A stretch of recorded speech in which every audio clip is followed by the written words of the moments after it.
बिहार में कल दूसरे चरण का मतदान है और मतदान की प्रक्रिया सुबह से शुरू हो जाएगी। निर्वाचन आयोग से लेकर के तमाम जो दल हैं उन्होंने अपनी तैयारियां पूरी कर ली है। इन सब के बीच में सम्राट चौधरी को लेकर के एक बहुत बड़ी खबर आ रही है। कहा यह जा रहा है कि चुनाव से पहले सम्राट चौधरी की एक बड़ी जीत हो गई है। देखिए, सम्राट चौधरी तारापुर विधानसभा क्षेत्र से चुनाव पहले चरण में लड़े थे और वो भारतीय जनता पार्टी ने एक एक्सपेरिमेंट किया। चूँकि कई सालों से, जब से वो भारतीय जनता पार्टी में हैं, तब से लगातार वो संगठन के लिए काम उन्होंने किया और इन सब के बीच में वो एमएलसी बने। एमएलसी के अलावा बिहार के बीजेपी के प्रदेश अध्यक्ष बने और उसके बाद फिर डिप्टी सीएम एनडीए गठबंधन की सरकार में वो बने। लेकिन बावजूद इसके विवाद उनके पीछे लगातार चलता रहा।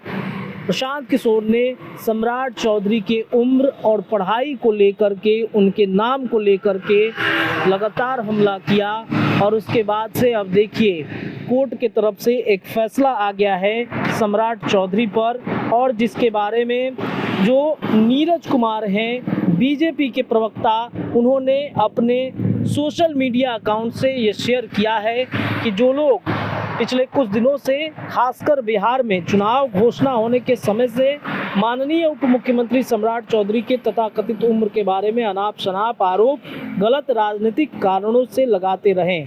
इस कड़ी में यह बात सामने आई है कि कुछ व्यक्ति अपने निजी या प्रायोजित कारणों से किसी के बहकावे में या किसी विशेष षड्यंत्र के कारण इस मामले को लेकर पीआईएल के रूप में माननीय सुप्रीम कोर्ट में याचिका के रूप में दाखिल किया और बिना किसी सबूत और आधार पर सम्राट चौधरी के वर्तमान चुनाव प्रक्रिया तारापुर विधानसभा से को रद्द करने की मांग भी की गई थी।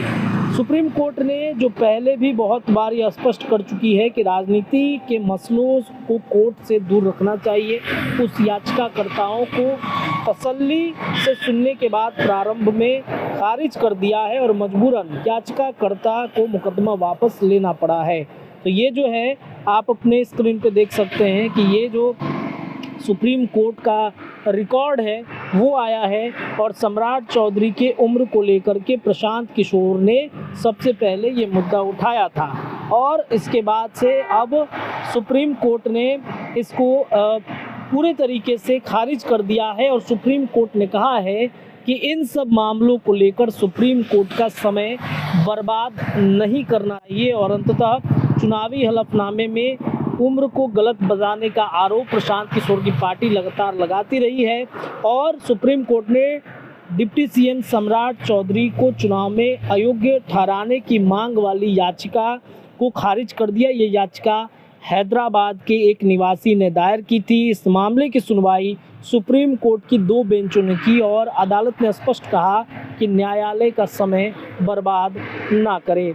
याचिका में उनका नामांकन रद्द करने, एफआईआर दर्ज करने और निर्वाचन आयोग को जांच के निर्देश देने की मांग की गई थी और अब पूरे तरीके से सुप्रीम कोर्ट ने इस मामले को ख़त्म कर दिया है, ये कहते हुए कि कोर्ट का समय बर्बाद ना करें और याचिकाकर्ता को ये याचिका पूरी तरीके से वापस लेना पड़ा है। अब चर्चा है कि सुप्रीम कोर्ट के इस फैसले के बाद सम्राट चौधरी की चुनाव से पहले ही जीत हो गई है। आपको क्या लगता है? अपनी राय कमेंट सेक्शन में डालिए। न्यूज़ इंडिया के लिए पटना से मैं रत्नेश ऐसी तमाम रिपोर्ट आपको देते रहूँगा। बहुत बहुत शुक्रिया।